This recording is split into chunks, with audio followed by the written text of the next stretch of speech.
India speaks daily में आपका स्वागत है। इंडिया स्पीक्स डेली को सब्सक्राइब करें, इसके बेल आइकन को जरूर दबाएं। ज्वाइन बटन के जरिए आप इसकी सदस्यता जरूर लें और यदि इसका कंटेंट आपको गुणवत्तापूर्ण लगता है तो आप 100 रुपीज़ पर मंथ का सब्सक्रिप्शन जरूर पे करें। को ध्यान होगा कि प्रशांत किशोर की एक बैठक हुई है राहुल गांधी और प्रियंका वड्रा के साथ, और जिसमें ऑनलाइन सोनिया गांधी भी जुड़ी है। सोनिया गांधी के साथ समस्या यह है कि उसका बेटा पप्पू है, उस पर भरोसा करने को भारत तैयार नहीं है। लेकिन सोनिया गांधी मरते मरते कर रहा हूं, बुजुर्ग हो गई, तो मरते मरते अपने पप्पू की ताजपोशी करना चाहती है। अब सोनिया गांधी को लगता है कि जनता नहीं है, जनता का साथ नहीं है, तो कूटनीति रणनीति बनाए, और इसलिए प्रशांत किशोर को पार्टी में लाने की तैयारी हो रही है कि एक यूथ आइकन हम दे दें प्रशांत किशोर को, और वो आगे उसको रखें, शैडो में राहुल गांधी रहेगा, नेता तो राहुल गांधी ही माना जाएगा, नेता बनेगा। इसलिए ये जो बैठक की का नतीजे पे जो खबर आ रही हो, ये आ रही है कि कांग्रेस का अस्थायी अध्यक्ष सोनिया को बना दिया जाए। वही परिवार के पीछे एक चंगू, एक मंगू, एक बंटी, एक बबली, तो अस्थायी अध्यक्ष बनाया जाए तो जनता में ये मैसेज जाएगा कि राहुल गांधी साइड हैं और प्रशांत किशोर को लीड करने दिया जाए। इनको ये लगता है कि प्रशांत किशोर ही विपक्ष को एकजुट करके हमें कांग्रेस की बैतरनी पार करा सकते हैं, और इसीलिए इस मामले में बहुत सारी अटकलें जो है लग रही है। और इसमें ये भी लग रहा है कि जो लोकसभा में प्रशांत किशोर की रणनीति है कि राहुल गांधी थोड़ा सा डिबेट करते दिखें, उनके पप्पू की छवि को थोड़ा सर्फ लगाकर साफ किया जाए, कोई भी सर्फ हो उसको लगा के साफ किया जाए। तो जो बंगाल से अधीर रंजन चौधरी है, उस चौधरी की जगह अब लोकसभा में कमान राहुल गांधी को दिया जाए, ताकि राहुल गांधी 24 आवर मीडिया में शकल दिखती रहे। प्रशांत किशोर की पूरी रणनीति मीडिया फ्रेंडली रणनीति है, इसलिए मीडिया में के जर्नलिस्ट उसके साथ ये भी पूछते हैं सुसु कहाँ करने जाना है, इस तरह की रणनीतियां उनकी। और ममता जी सुसु कहाँ करेंगी, इस तरह के रणनीति बनाने वाले हैं। ये पूछा ही पत्रकार ने, वो सांप छुछुंदर की पत्नी ने पूछा था, सांप छुछुंदर संपादक की पत्नी ने, आपको ध्यान होगा। तो ये बात, अब समस्या ये आ रही है कि विपक्ष में उधर शरद पवार खेल रहे हैं। शरद पवार को ये लगता है कि मेरा आखिरी समय है और ये मौका है कि जब नरेंद्र मोदी और भाजपा के समक्ष विपक्ष का कोई चेहरा नहीं है, पप्पू अस्वीकार्य है पूरे भारत के लिए। शरद पवार देश में प्राइम मिनिस्टर के एक समय कैंडिडेट के बहुत करीब पहुंच चुके थे जब राजीव गांधी की हत्या हुई, पूर्व प्रधानमंत्री राजीव गांधी की हत्या हुई, और लेकिन पीवी नरसिम्हा राव ने इनको साइड करके वो प्राइम मिनिस्टर बन गए, और इनको फिर रक्षा मंत्री बने, और फिर इनको बिल्कुल मुंबई बम धमाके के समय इनको लैंड किया गया महाराष्ट्र में, और फिर उसके बाद इन्होंने धमाकों को आई वॉश करने का खेल किया, दाऊद को बचाने का खेल किया।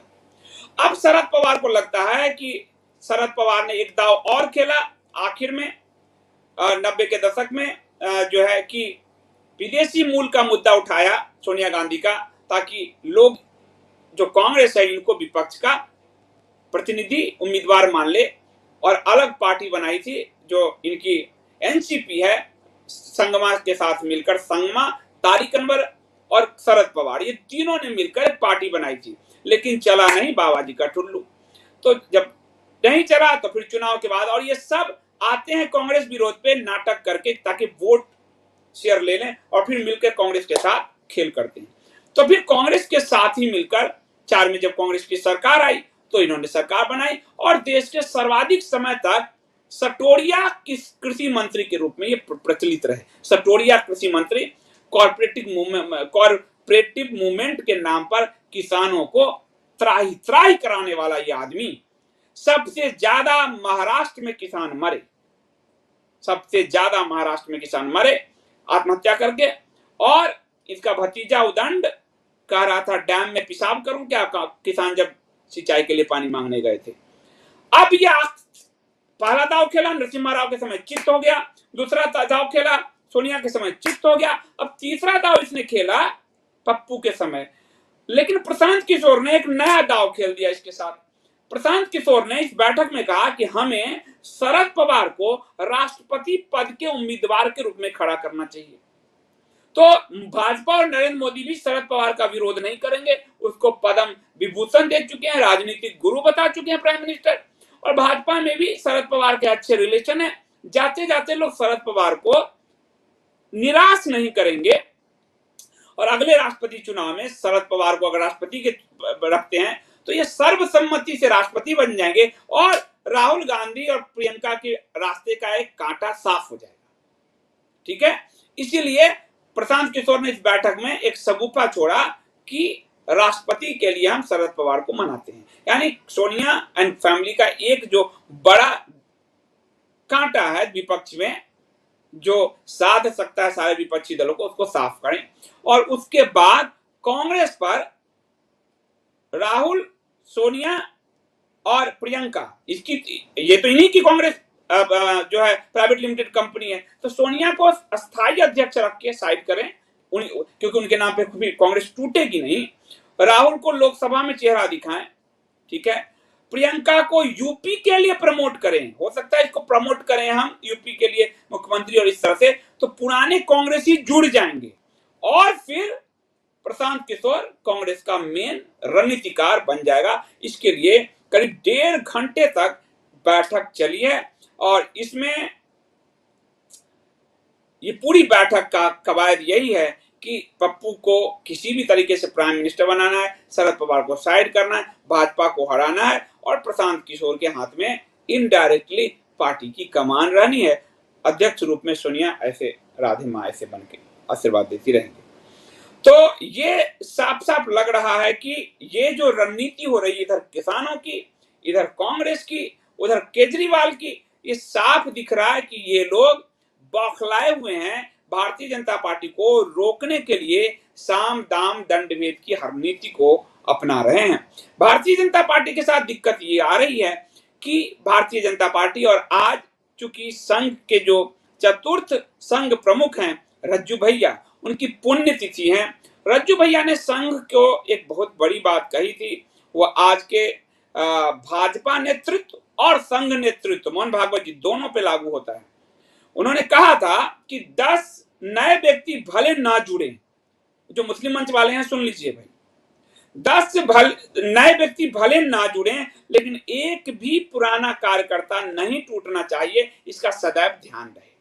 अब दिक्कत ये हो रही है कि बंगाल में जो हिंदू मन आहत है, 1 लाख हिंदुओं का पलायन हुआ, बड़ी संख्या में हिंदू मारे गए, हरे टिड्डे जो म्यांमारी और बांग्लादेशी हैं, पर भारतीय जनता पार्टी के कार्यकर्ता 20-22 मरे हैं उसमें, 18 से 20-22 कर रहे हैं। तो भारतीय जनता पार्टी को अपने हिंदू हित को बहुत ही बोल्डली लेकर आगे चलना पड़ेगा अगर इन साजिशों को नाकाम करना है। ऐसा नहीं हो सकता कि आपकी रणनीति या आपकी आलोचना हम करें और आप कहें अरे आप तो फिर मोदी जी नहीं आएंगे, वो आएंगे इसलिए चुप रहिए। आपको ये करना है कि आपको हिंदू हित को आगे ले जाना है, हिंदू ही आपके वोटर हैं। ये भूल छोड़ दीजिए कि गोल छेदी टोपी आपको वोट देगी। परंतु संघ प्रमुख ने अभी कहा कि वो बंगाल को 3 हिस्से में बांटने जा रहे हैं अपने संघ के हिसाब से, पॉलिटिकल नहीं, राज्य के रूप में नहीं, संघ के हिसाब से। और हर शाखा में हम हरे टिड्डों को लाने जा रहे हैं, यानी शाखा हरे टिड्डों को के लिए लगाया जाएगा। सवाल ये है कि शाखा में तो अभी हिंदू नहीं पहुंच रहे हैं, पहले उनको बुलाइए जो पुराने हैं। आज रज्जू भैया की पुण्यतिथि पर ये मोहन भागवत जी और नरेंद्र मोदी जी, अमित शाह जी, जेपी नड्डा जी को ये बहुत तरीके से याद रखने की आवश्यकता है कि 10 नए व्यक्ति भले ना जुड़े आपके साथ जो वोटर खड़ा है, आपका जो सपोर्टर खड़ा है, आपका जो कार्यकर्ता खड़ा है, आपका जो हर हिंदू आपके लिए खड़ा है, वो आपके लिए खड़ा रहे, वो कहीं से ना बिदके। ये जिम्मेदारी आप लोगों की है, न कि स्वस्थ आलोचकों की कि आलोचना मत करो, मास्टर स्ट्रोकवादी जो कहते हैं। नहीं तो मोदी के बाद कौन, ये तय करना उनका काम है। हिंदू की मृत्यु पर हम नहीं चुप रह सकते। हमारे लिए सरकार, पार्टी, व्यक्ति से बड़ा हिंदू हित है। इसलिए आप देखिए, हिंदू हित को आपको साधना है। हिंदू हित आप साथ कहेंगे तो जय जय करने के लिए तो लोग हैं ही सब।